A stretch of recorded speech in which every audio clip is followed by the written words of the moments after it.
for joining me on this feature video. Today we're going to be discussing the features that are available as part of the Appointment Book Pro software.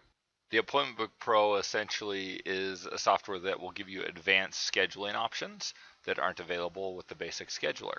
So the first area I want to focus on is down here in the bottom right hand side of the scheduler. All of this stuff that's here is stuff that's only available in the Appointment Book Pro.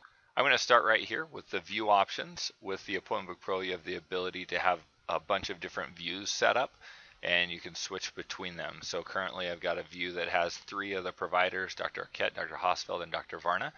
I could have one for just a single individual provider, or here's another one with 2 providers, or another one with all of the providers.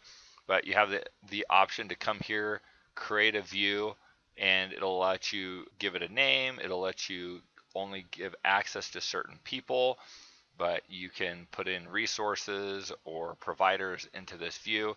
It can have its own time interval, so 15 minutes, 30 minutes, whatever you would like to set up for that. Sometimes people have one for each doctor, sometimes people have one for each day of the week. A lot of different options that are available that you can switch between. So again, we'll go to Dr. Arquette here, kind of see what that looks like. Then you also have the option for the week view and the month view. In the regular scheduler, you can only see a single day at a time. If I click on the week, it's going to show me this week. Now, inside the setup, which we'll look at in a little bit for some of the features, there's an option to only mark which days of the week you're open. So only those days will show up in the week or month view. So you can see here that I only show that we're open Monday, Tuesday, Wednesday, Thursday, and Friday. So Saturday and Sunday are not showing on here. Additionally, if I click on the month view, same thing. It excludes the weekends because that's how I've set mine up. So we'll jump back here to the day view, and I'm going to go ahead and switch it back to the 3 providers to show you that we've got some templates in here. So you can see I've got a template for lunch, and then the hospital, and this is new patient. So it's basically coloring the background of the scheduler, which you can use for different things. So in this case, we've used it to block out a time for lunch. We've also used it here to schedule a certain kind of a patient. So sometimes people use it to indicate if a provider's off that day.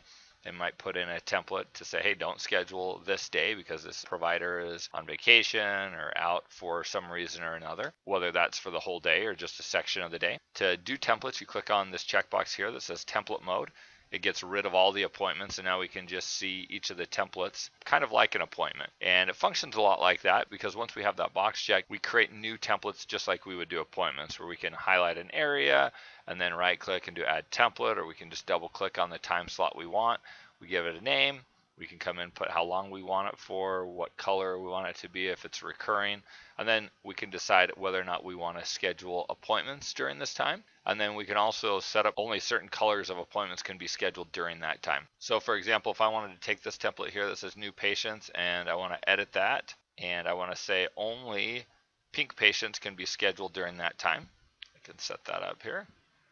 So fuchsia, add that. And now when I save that, go back in here, go ahead and modify that for all of it. So now it says only fuchsia appointments are allowed.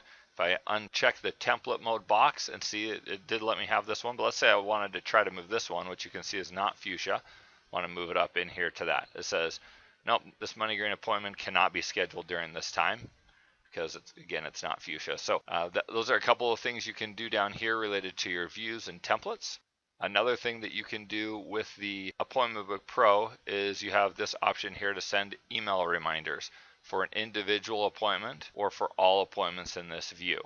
So an individual one would be, in this case, the one for Mickey Mouse since he's highlighted, but all appointments in this view would be all appointments for Dr. Arquette, Dr. Hosfeld, and Dr. Varna for Wednesday, February 28th, since that's the view we're in. If you were in a week view and you wanted to send an appointment reminder for everybody in the week, you could do that. So a lot of times people will say, well, I want to go ahead and send an email reminder for everybody that has an appointment tomorrow.